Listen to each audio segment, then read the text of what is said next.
les bulles enchantées de Noël. C'était quelques jours avant Noël, et les montagnes enneigées entouraient un hôtel pittoresque niché dans une vallée scintillante de lumière.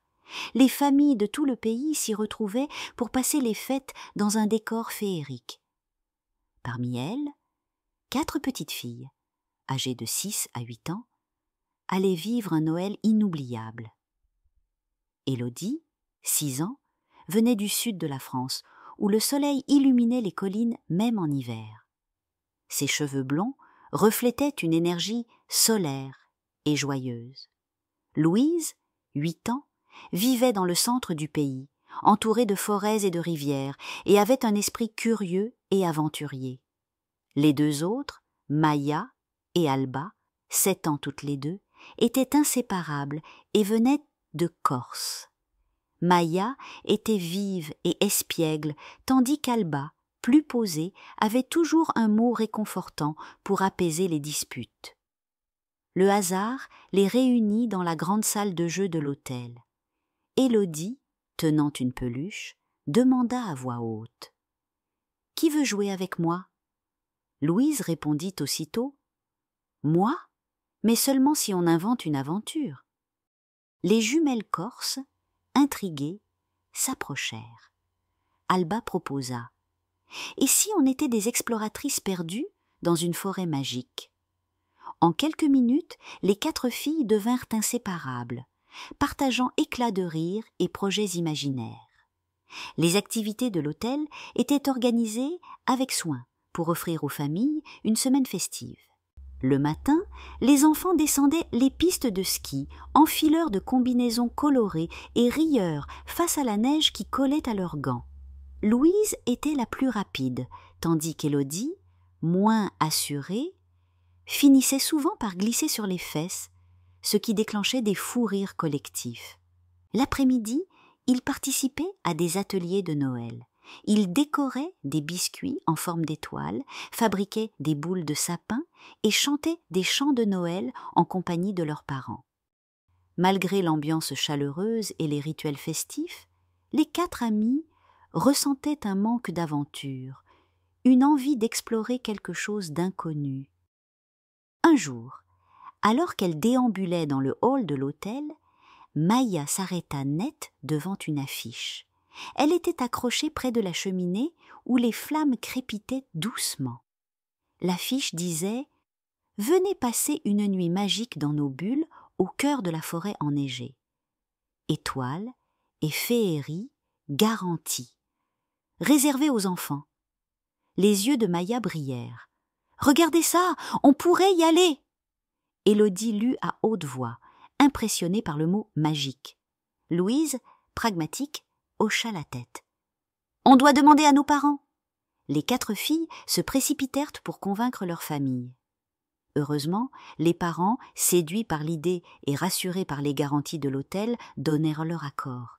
La soirée fut organisée par la patronne de l'hôtel, une femme nommée Adélaïde.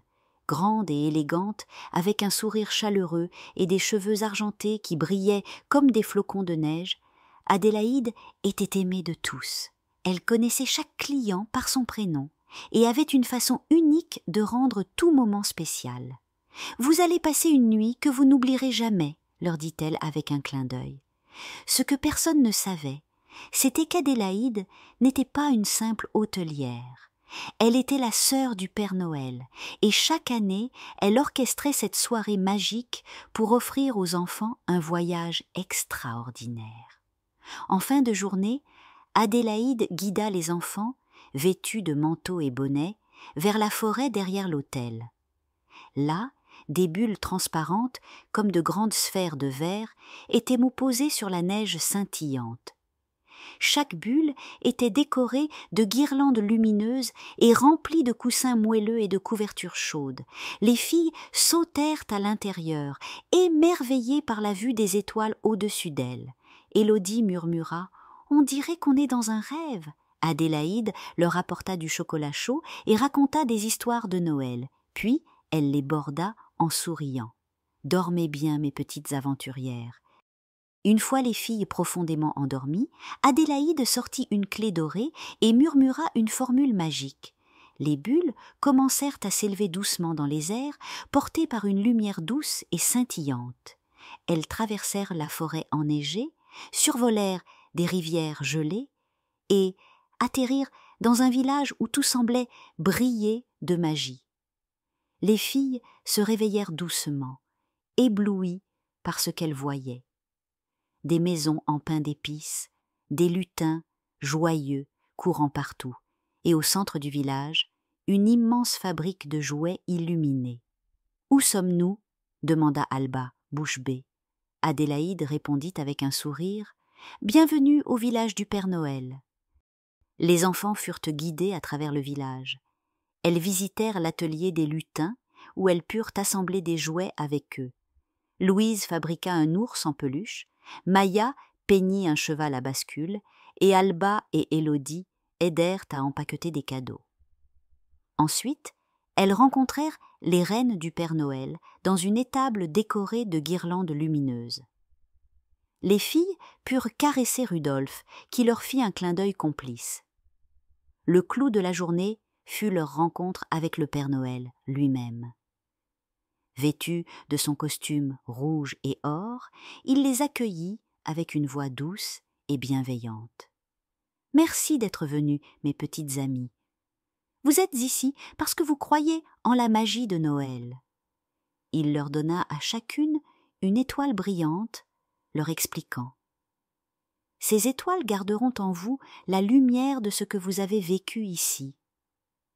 À chaque fois que vous aurez besoin de courage ou de joie, souvenez-vous de ce moment. » Après cette journée extraordinaire, les filles retournèrent dans les bulles, pleines de souvenirs. Adélaïde murmura à nouveau sa formule, et les bulles s'envolèrent doucement. Elles atterrirent près de l'autel juste avant l'aube. Le lendemain matin, les filles se réveillèrent dans leur lit, se demandant si tout cela n'avait pas été un rêve. Mais dans leurs mains, elles trouvaient chacune une petite étoile brillante. L'expérience qu'elles avaient vécue leur apprit une chose essentielle.